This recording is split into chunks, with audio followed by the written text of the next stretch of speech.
Llevamos algunos días en aislamiento, posiblemente mirando la luz a través del cristal de la ventana, sí, posiblemente del patio, extrañando y meditando lo que se podía hacer y lo que ahora ya no se puede hacer, extrañando salir afuera, caminar, correr.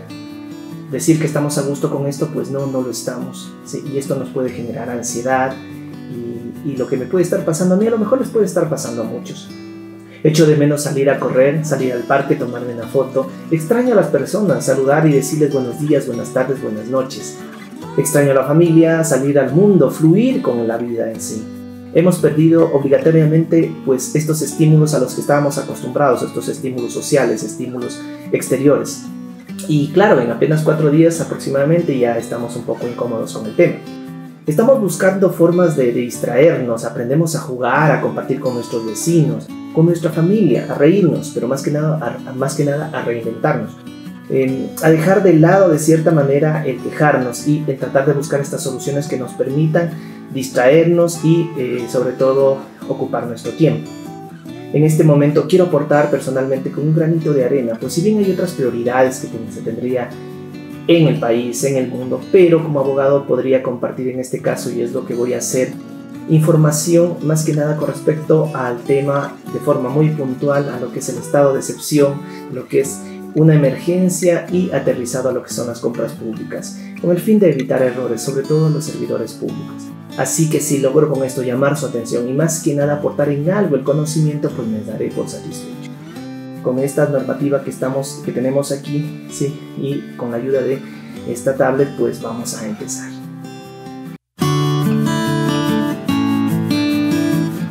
Las situaciones de emergencia están consideradas en el artículo 6 de la Ley Orgánica del Sistema Nacional de Contratación Pública, que las define como estas situaciones generadas por acontecimientos graves. Hablemos, por ejemplo, de inundaciones, de maremotos, de terremotos, catástrofes naturales, guerras internacionales, en fin, todo lo que tenga que ver con caso fortuito y fuerza mayor.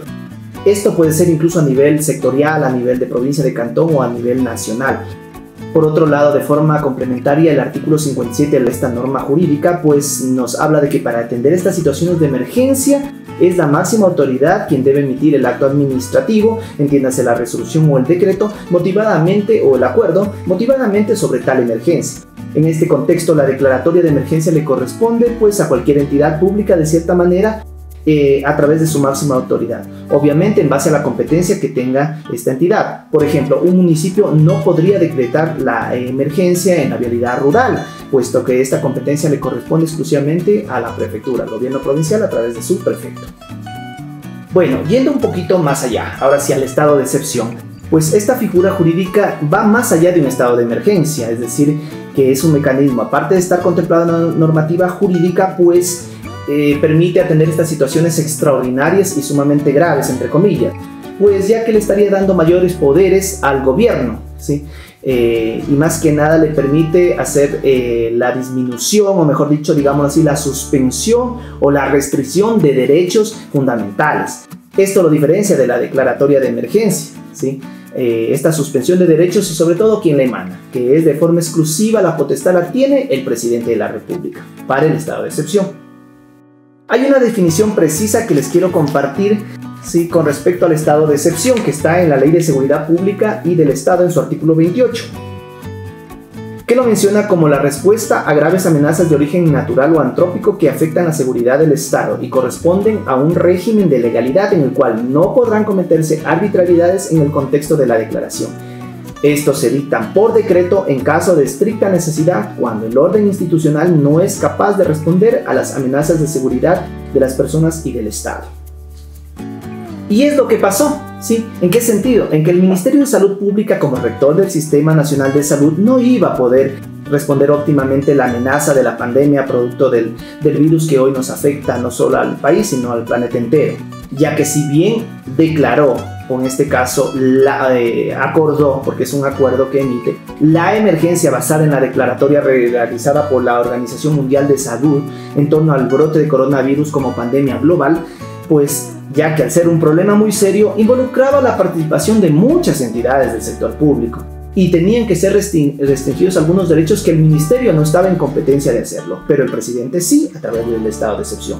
Por ende se decretó este estado para suprimir algunos derechos que eran necesarios como medidas de reducción, de evitar, más que nada, de prevenir el contagio, indistintamente de las competencias que tienen los gobiernos autónomos descentralizados.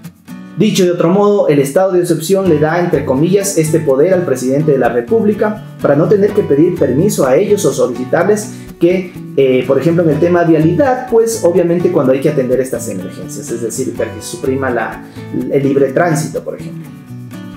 Ahora bien, el Ministerio de Salud Pública o el Ministerio de Salud declaró la emergencia en todo el Sistema Nacional de Salud durante 60 días, pudiendo extenderse. Y con todo ello, los servicios médicos que ofrecen, servicios de ambulancia, hospitalización, en fin, laboratorios, entre otros. Además, durante la vigencia de la declaratoria, lo que estableció el Ministerio es que los establecimientos que pertenecen a la Red Pública Integral de Salud, y les voy a mostrar un gráfico, pues esta red está integrada por el IES, el Ministerio de Salud Pública, el ISPOL, el ISPA, sí, en fin, les dio la potestad de que prioricen a estas entidades los recursos económicos, de talento humano, para atender o afrontar esta emergencia. Además, como medida adicional, es decir, como medida de ejecución, pues en esta declaratoria establece que estas entidades que pertenecen a esta gran red puedan contratar directamente obras, bienes o servicios estrictamente para atender esta situación de emergencia. No obstante a todo esto, en los próximos días, o mejor dicho, hace poquísimos días, el CERCOV emana una resolución, ¿sí? Es la resolución 104. ¿Pero qué trae consigo esta resolución? Que por cierto, se sancionó el 19 de marzo del 2020, o sea, el día de hace 2 días prácticamente, que estoy publicando este video.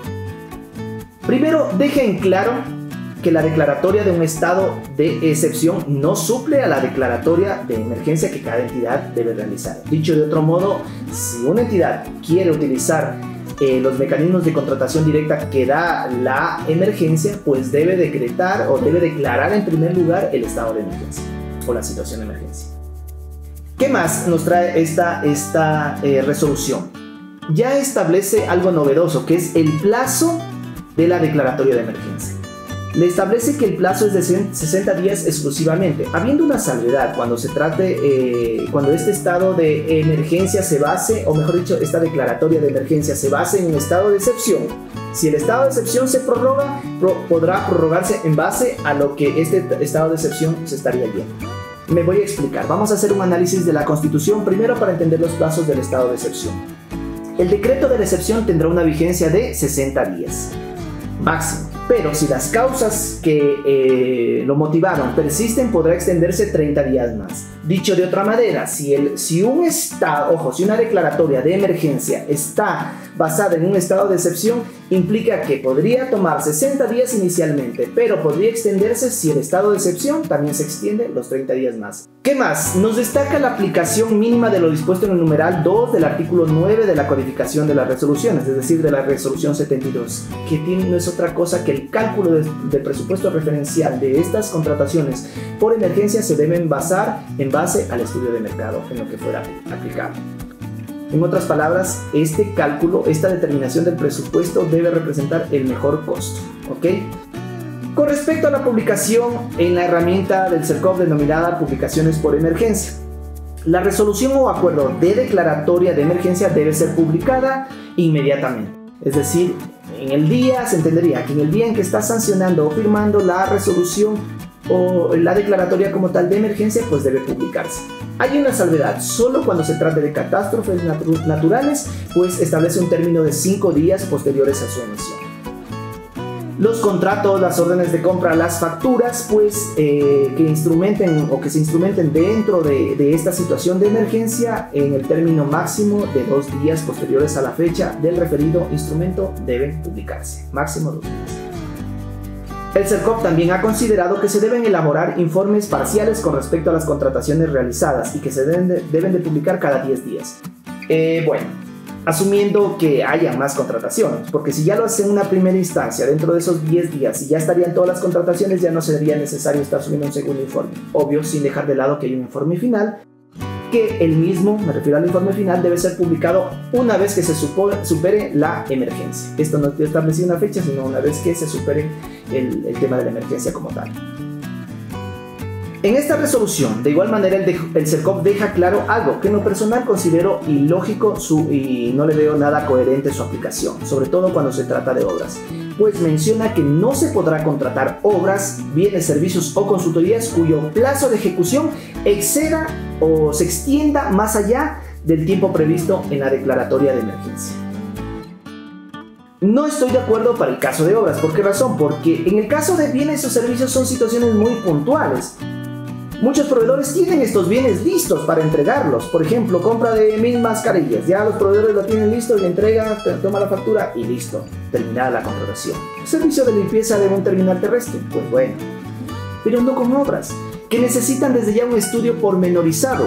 No es lo mismo, o sea, más que nada en la cuestión de tiempo. Vamos a la realidad.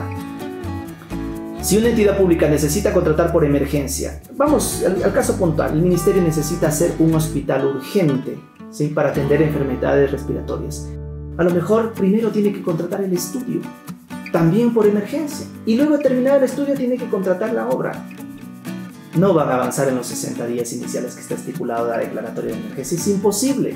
Por otro lado, hasta lo que yo sé, Ecuador no tiene las maquinarias, la tecnología de punta necesaria, como sí lo tienen otros países del primer mundo, para posiblemente terminar obras tan significativas, tan grandes, en tan poco tiempo. Sí, sería algo imposible.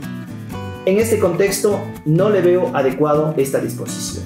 Lo que podría ser recomendable para el CERCOP es que analice no solo desde el punto de vista jurídico, sino desde el punto de vista lógico, de la razonabilidad. Se podría pensar en que el proceso de contratación sea, valga la redundancia, contratado en el plazo que está establecido de vigencia de la declaratoria de emergencia, más no que el plazo de ejecución esté dentro de los 60 días, o sea, del plazo que dure la emergencia, o exagerando los 90 días.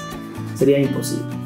Y claro, no podríamos hablar de 90 días porque, suponiendo que que la declaratoria de emergencia se base en el estado de excepción, yo no sé si se vaya a renovar la excepción.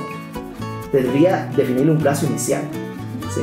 Entonces se vuelve un poco complicada su ejecución, sobre todo el tema de obras. De igual manera, el CERCOP, en su disposición transitoria, hay un tema que en lo personal le veo incluso ilegal, ¿sí?, que no es aplicable en este caso, ¿sí?, sobre todo ilegal desde el punto de vista del derecho administrativo y en general del derecho. En el caso de lo que nos menciona es lo siguiente: en el caso de declaratorias de emergencias publicadas por las entidades contratantes hasta antes de la vigencia de la presente resolución, tendrán la obligación de cumplir y adaptarse con las disposiciones de esta resolución, hasta antes de la vigencia, hacia atrás. Estimados CERCOP, no pueden hacer esto. Por esencia, las normas no son retroactivas, debido al principio de seguridad jurídica que estarían violando, pues que protege en cierta manera la certidumbre sobre los derechos, las obligaciones, que por regla general la ley no lo permite por no ser retroactiva. Ya que la ley normalmente, ¿qué hace? Regular los hechos, ¿sí?, y establecer sanciones, regular hechos, bueno, en fin, regular los hechos posteriores a su emisión. En esta resolución se hablan de plazos. Se imagina a tener, si yo ya decreté, una entidad ya decretó o ya estableció la declaratoria de emergencia, ya contrató, a cambiar los plazos porque deben estar establecidos dentro de la vigencia de la declaratoria, que en este caso estaríamos hablando de los 60 días. Esto sería algo imposible de cumplir, o mejor dicho, algo ilógico. Estarían tratando ustedes de normar situaciones hacia atrás, porque no solo habla de las emergencias, no habla de la emergencia exclusivamente tomando el tema de salud, que estamos en este problema todos, ¿no?, sino habla en general de las emergencias que se hayan emitido pues hasta antes de la vigencia de la presente resolución, que deberá acoplarse o adaptarse. Esto es algo imposible, en lo personal lo veo desde el punto de vista jurídico. No quiero abundar más en este tema, pues como tal, pues hacer un análisis jurídico no quisiera confundirles, puesto la idea es de resumir un poco la información. ¿Cuáles son las recomendaciones que me permito compartir a todos ustedes, sobre todo a los servidores públicos? Primero, el debido proceso. Por ejemplo, si van a disponer de recursos que obviamente no estaban planificados, sigan el debido proceso mínimo necesario para hacer estos traspasos financieros, cumpliendo el ciclo presupuestario. Si hay instancias que deben aprobarse, pues háganlas aprobar y no se salten estas instancias. En segundo lugar, en el tema compras públicas, considerar las estipulaciones básicas para los proveedores, que tengan experiencia, que no estén sancionados como, mejor dicho, definidos como contratistas incumplidos o adjudicatarios fallidos. Además, tienen la ínfima cuantía las entidades pequeñas. El catálogo electrónico esta vez no les va a ser confiable, no les va a ser funcional. ¿Por qué razón? Por la restricción vehicular que están teniendo. Sabemos que en un catálogo electrónico puede ganar cualquier proveedor, de cualquier ciudad incluso, ¿no? Entonces, por este tema de restricción vehicular, no van a poder hacer la entrega en el tiempo que a lo mejor ustedes estarían necesitando. Todo esto motívenlo, por ejemplo, para utilizar otro procedimiento, para comprar por ínfima cuantía. ¿Sí? No hay problema en este sentido, pero déjenlo por sentado, capturen las pantallas. Si por ejemplo lanzan un proceso por catálogo que seguramente no van a tener respuesta enseguida, sobre todo para entregar en el tiempo que ustedes necesitan, pues eso capturen y pónganlo de fundamento en sus requerimientos. Si van a realizar compras por emergencia, debe su entidad declarar el estado de emergencia para la situación que vivimos. En este caso, no es suficiente solo el estado de excepción. Finalmente, he observado unas declaratorias de emergencia justamente con relación al tema que estamos viviendo y he notado que esta declaratoria pues están incluyendo ya los procesos que van a contratar. Es decir, declaran allí mismo la emergencia y ya indican las contrataciones que van a proceder a contratar, valga la redundancia. No es saludable. La declaratoria es un instrumento entre comillas independiente que establece o abre el marco legal para que puedan contratar directamente N contrataciones, digámoslo así, siempre y cuando obviamente les alcance el presupuesto y estén relacionados con la emergencia como tal. Entonces, las contrataciones individualizadas son posteriores. El identificar estas contrataciones dentro de la declaratoria, pues casi estarían cerrándose ustedes mismos la posibilidad de poder contratar otros objetos de contratación que requieran para superar la emergencia. Bueno, hemos hecho un resumen en cierta manera y un análisis de algunas cuestiones del marco legal vigente, al menos con el tema de la resolución que Manuel Cercova hace pocos días. Espero que haya aclarado algunas dudas de los servidores públicos que nos escribieron y muchas gracias por estar allí. Sí, y quiero pedirles un favor muy especial. Quédense en casa, minimicemos la probabilidad de contagio. Háganlo por ustedes, por los suyos, por sus hermanos, por sus padres, por sus parientes, por la sociedad en general. Hoy necesitamos de todos, necesitamos este esfuerzo. Como les había dicho al inicio, esto puede ser incómodo para todos, ¿sí? Salgamos estrictamente cuando tengamos que salir a hacer nuestras compras, abastecernos, pero teniendo y cumpliendo más que nada las disposiciones que han emanado los gobiernos. El gobierno, en este caso central, los gobiernos seccionales. Un abrazo fraterno para todos, en verdad, y de todo corazón me despido como una plegaria. Que Dios nos bendiga. Hasta pronto.